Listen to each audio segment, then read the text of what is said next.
ভগবান শ্রীকৃষ্ণ বলেছেন সদ্গুরুর আশ্রয় গ্রহণ করতে, কিন্তু তিনি যদি সদ্গুরু না হন সেই গুরুকে পরিত্যাগ করাই ভালো।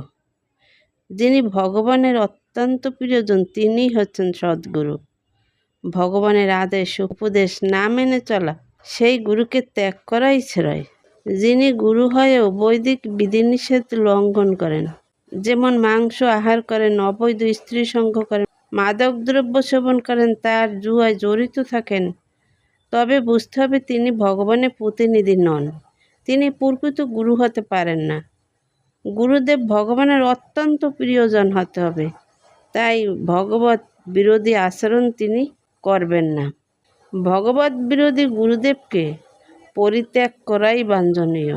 জগতে যিনি বিষয়ভোগে লিপ্ত, কর্তব্য অকর্তব্য বিবেকশূন্য, মূঢ় এবং শুদ্ধ ভক্তিকে বাদ দিয়ে যিনি ইতর পন্থার অনুগমন করেন, সেই ব্যক্তি নামে মাত্র গুরু হলেও তাকে পরিত্যাগ করাই শাস্ত্রে উল্লেখ আছে।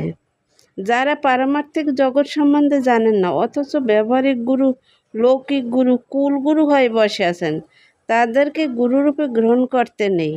শ্রী গুরুদেব ভগবানের প্রিয়জন, তিনি মহান বৈষ্ণব, তিনি বিষ্ণু বিরুদ্ধ আচরণ করেন না।